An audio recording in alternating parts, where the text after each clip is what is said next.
एक दिनको कुरा हो, एउटा ठुलो फुलबारीमा अनेक प्रकारका फुलहरू फुलिरहेका रहेछन् सज्जन। त्यतिकैमा फुलहरूले घमण्ड गर्न थाल्छन्। गुलाबको फुलले भन्छ, म जस्तो राम्रो यो जगतमा कोही पनि छैन। आहा, मलाई त सबले प्रेमका प्रतीकका रूपमा लिने गर्छन्, प्रपोज गर्छन् मलाई साँच्ची राखेर। म जस्तो राम्रो कोही पनि छैन भनेर सारा फुलको अगाडि डङ्का फिजाउँछ।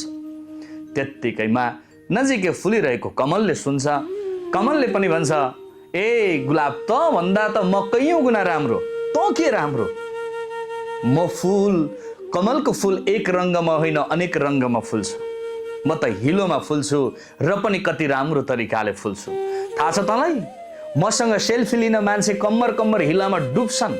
मलाई स्पर्श गर्नका निम्ति मान्छे लालाहित हुन्छन्। त के राम्रो? तभन्दा कैयौँ गुणा राम्रो म। नजिकैमा सयपत्री फुलेको थियो। सयपत्रीको फुलले पनि भन्छ, ए हेर हेर, तिमीहरू झगडा गरेको, तिमीहरू के राम्रो छौ र? तिमीहरू भन्दा त कैयौँ गुणा राम्रो म सयपत्रीको फुल। किन थाहा छ?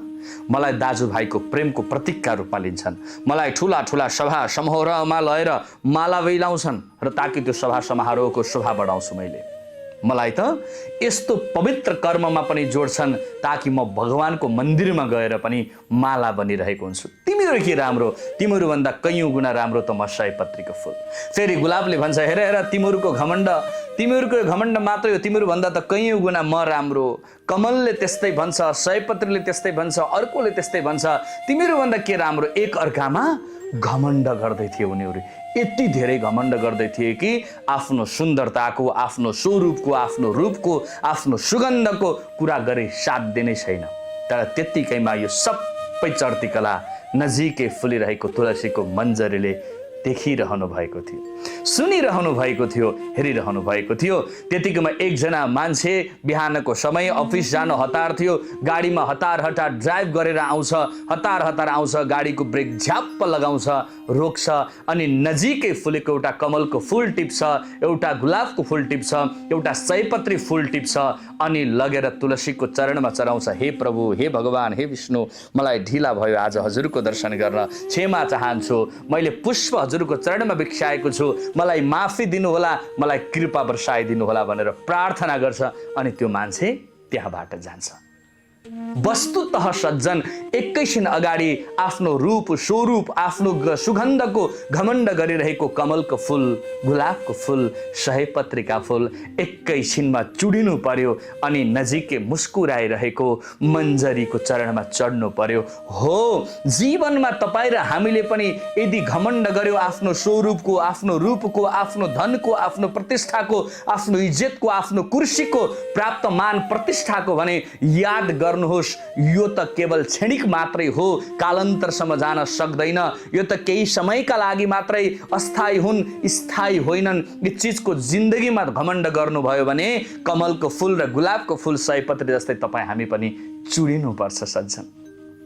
त्यसैले घमण्ड होइन, अभिमान होइन, स्वाभिमानी बन्नु। त्यसैले जीवनमा घमण्ड, जीवनमा आफ्नो हरेक कुराको अभिमान यहाँहरूले कहिले पनि नराख्नु। यो संसारमा जो अभिमानी हुन्छ नि, जो घमण्डी हुन्छ नि, ऊ छेडछेडमा टुटिरहेको हुन्छ, पल पलमा मरिरहेको हुन्छ, हरेक परिस्थिति उसलाई हानिरहेको हुन्छ। तर जो सबैको प्रिय हुन्छ, सत्कर्म गर्छ, राम्रो कार्य गर्छ, सबैको हित हुने कर्म गर्छ, ऊ सबको प्यारो बन्छ। त्यसैले जीवनमा घमण्ड भन्ने चिज नगर्नुहोला। आखिर घमण्ड गरेर के पाउँछौ र हामी? जति घमण्ड गरे पनि, जति मै हुँ भने पनि, सुन चाँदी मडी माडीके धन सम्पत्ति मेरै हो, म जस्तो कोही छैन भने पनि, आखिर अन्तिममा खाने भातै हो, सुत्ने खाटै हो, काट्ने रातै हो, अनि जाने घाटै हो। यी चारवटा चिज बाहेक जीवनमा अरू केही पनि छैन सज्जन। जति धन भए पनि तपाईँ एउटै पलङमा सुत्ने हो, जति सम्पत्ति भए पनि एउटै थालमा एउटै पेट भर्ने हो, जति धन सम्पत्ति मडी माडीके सुन चाँदी र सम्पन्न भए पनि एउटै रात काट्ने हो, अनि जति सम्पत्ति भए पनि अन्तिममा जो पनि जाने एउटै त्यही आर्यघाटमै जाने हो, त्यही दाउराले जलाउने हो। त्यसैले जीवनमा घमण्ड नगर्नुहोला। सक्नुहुन्छ भने सबैसँग प्रेम बिछ्याउनुहोला, प्रेममय भावका साथमा कर्म गर्नुहोला, सबैको प्यारो हुनुहोला, सबैको हृदय रूपी पटलमा अटल भई बस्नुहोला, ताकि मृत्यु पर्यन्त पनि यो जगतमा तपाईलाई सबैले सम्झिरहन्। आजको लागि यही दिव्य श्रृङ्खला दिव्य कथा यहाँहरूका लागि जय होस्।